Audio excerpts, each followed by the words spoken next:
ओडिशार प्रत्येक छात्र छात्री मानक मोर यही यूट्यूब चैनल को स्वागत जनाऊँगी। आज आम कौन देखिए ना कोर पेपर 8 यूनिट 3 बेकारी कारण। प्रथम कौन ना द्रुत जनसंख्या वृद्धि। भारत में जनसंख्या द्रुत बेगर वृद्धि घटुची, मात्र से ही अनुपात में कर्मसंस्था सुविधार वृद्धि घटुना।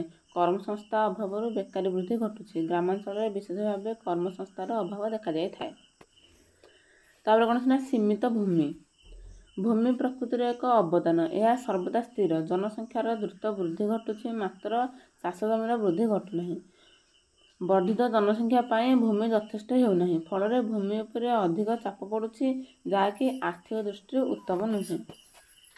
तापर कौन अच्छे ना ऋतुभित्तिक कृषि। भारत में कृषि मुख्यतः कृषि भित्तिक अटे। यह मुख्यतः मौसुमी जलवायु पर निर्भर करते। वर्षा और जलसेचन अभाव जो वर्ष सारा चाष कार्य संभव हो न था। चाष ऋतु चाष कार्य आरंभ होता है, शीत ऋतु शेष होता है, शेष ऋतु कौन अमल होता है। वर्षर अवशिष्ट समय लोके काम न पाए बेकार हो बसी रुहते। तापर कथा त्रुटिपूर्ण शिक्षा पद्धति। आमर प्रचलित शिक्षा पद्धति त्रुटिपूर्ण अटे। पिला माने डिग्री हासिल कला पर कौन धंदामूलक शिक्षा को आग्रह सह ग्रहण करूना। शारीरिक काम को शिक्षित बेकार माने घृण्य मन करुछंदी।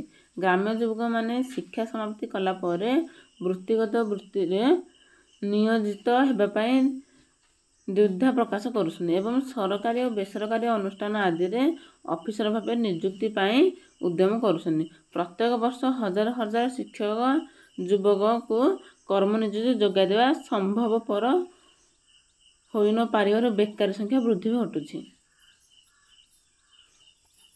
तापर कौन ना भूमिर विभाजन। भारत वर्ष में जनसंख्या वृद्धि एवं भूमि उपर अधिक चाप फल भूमि खंड विखंडित हो जाए। यह कृषि कार्य मुख्य प्रतिबंधक सृष्टि करें। कृषि भूमिर खंड विखंड होगा द्वारा जो लोक मैंने कृषि उपर निर्भर करते से बेकार हो पड़ जाते। तापर कौन ना परिवहन और जोगाजोगर अभाव। विशेष भाव ग्रामांचल परिवहन और जोगाजोगर विशेष सुविधा न थाए। यही कारण ग्रामांचल जो लोक मैंने कृषि कार्य नियोजित न था से बेकार हो बसी रुहते। तापर यार कारण कौन ना अनुन्नत कृषि पद्धति, कुटीर शिल्पर अवनति, त्रुटिपूर्ण नियुक्ति योजना। जदि भिडियो भल लगा तेज लाइक करूँ, शेयर करूँ और सब्सक्राइब करूँ।